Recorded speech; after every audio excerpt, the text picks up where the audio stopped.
शादी पाए, गंगा जी में स्नान करे और स्नान करने के बाद में अपना भजन करे। परंतु आज की ऐसी स्थिति है जिसके घर में 4 बेटाएं वो भी माँ बाप को नहीं रख रहे। एक माँ बाप 4 बेटों को पाल सकते हैं परंतु 4 पर एक माँ बाप नहीं पालते।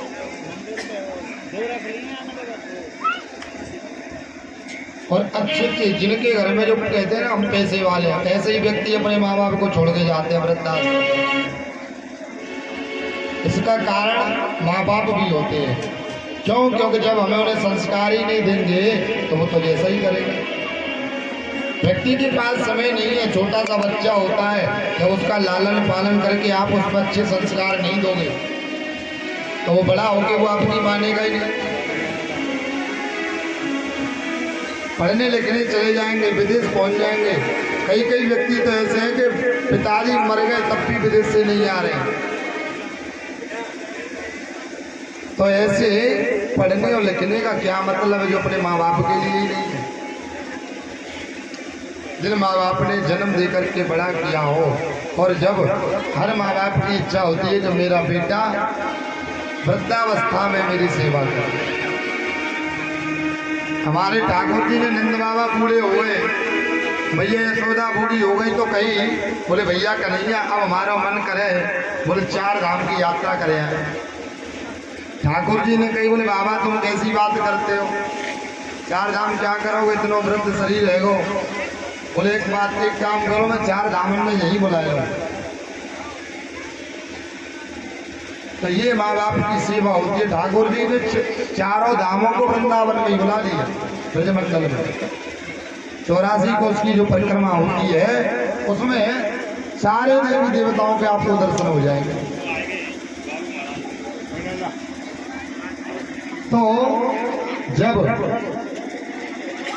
सबसे पहले जो सेवा है वो अपने माँ बाप की सेवा करनी चाहिए, चाहे उनके पास धन है या नहीं है।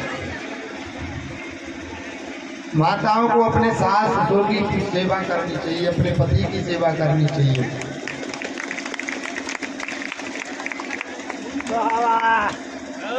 क्योंकि माताओं का जब कन्या का विवाह होता है उसके बाद में ही उसका सब कुछ बदल जाता है। तो अपने धर्म से छोड़ करके अपने धर्म में ही कल्याण है, ना कि दूसरे के धर्म में। अपने धर्म में ही भगवान की कृपा से इतने देवी देवता हैं कि जिसको मानो और जिसमें इतनी शक्तियां हैं, आप जो मांगोगे सो मिलेगा। हनुमान जी को पकड़ लो, देवी मैया को पकड़ लो, भोलेनाथ को पकड़ लो, कन्हैया को पकड़ लो, राम जी को पकड़ लो। इतने देवी देवता हैं कि आपका कल्याण हो ही जाएगा, आपकी जीवन में पड़ जाएगा। और एक से प्रेम कर लो, एक में निष्ठा रख लो। जैसी गोपियों की निष्ठा थी, निष्ठा केवल कन्हैया में थी और माता कात्यायनी का पूजन किया। परंतु माता कात्यायनी का पूजन करते करते पति के रूप में भगवान को मान रही।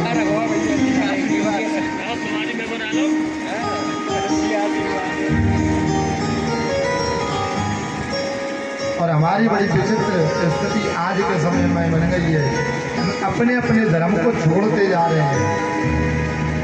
जितने वर्षों पुराना अपना सनातन धर्म है और उसे हम छोड़ते जाते हैं। परंतु अगर ऐसे ही रहा तो आने वाले समय में जो आज हम देख रहे हैं उससे भी विपरीत स्थिति होने वाली है।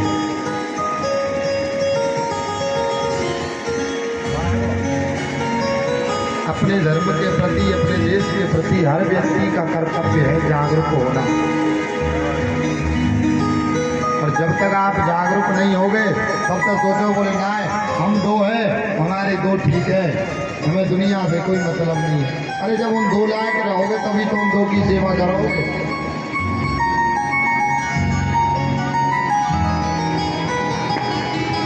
तो अपने धर्म में गीता जैसा उपदेश भगवान ने दिया है, कर्म करो फल की इच्छा क्यों करते हो। गीता जी को पढ़ो, संस्कृत नहीं आती है हिंदी पढ़ो, उसमें सारे कर्म बताए हैं कि व्यक्ति को किस प्रकार कर्म करना चाहिए। परंतु बड़ी विचित्र स्थिति है कि जब तक हम जागरूक नहीं होंगे तब तक कल्याण नहीं होना।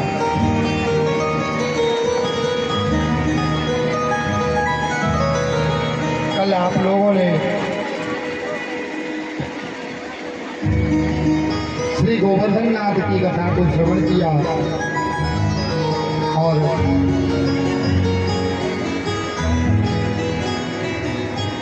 बोलिए भक्त वत्सल भगवान की जय। अभी बता रहे थे महाराज श्री माँ बाप की सेवा प्रत्येक को करनी चाहिए और कहते ना अपनों को जो ठुकराएगा वो गैरों की ठोकरें खाएगा। ध्यान रखिए, बात काम आने वाली है। माँ बाप को जो ठुकराएगा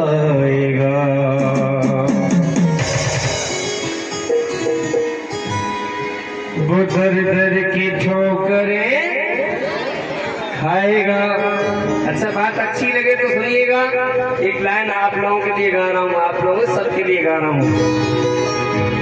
माँ बाप को दुख देने वाला वो चैन कहाँ फिर पाएगा।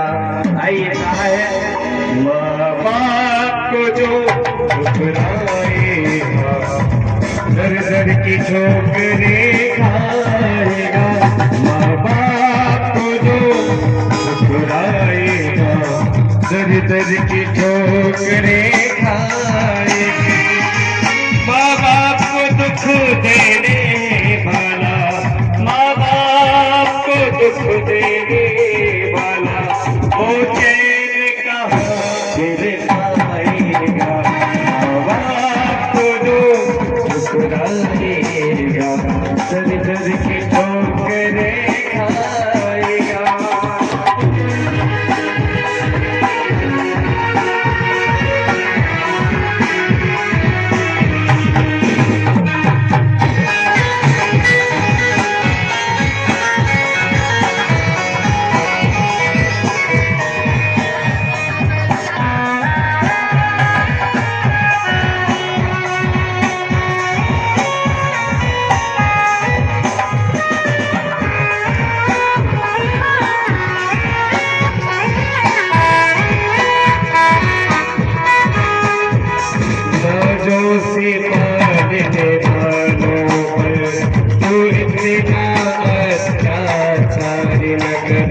एक दिन ये जुदा होगे तुझसे, तू इन पे गलत व्यवहार न कर, तू इन पे गलत व्यवहार न कर। एक दिन ये जुदा होगे तुमसे, फिर रोज तू ही पछताएगा। माँ बाप को जो ठुकराएगा दर दर की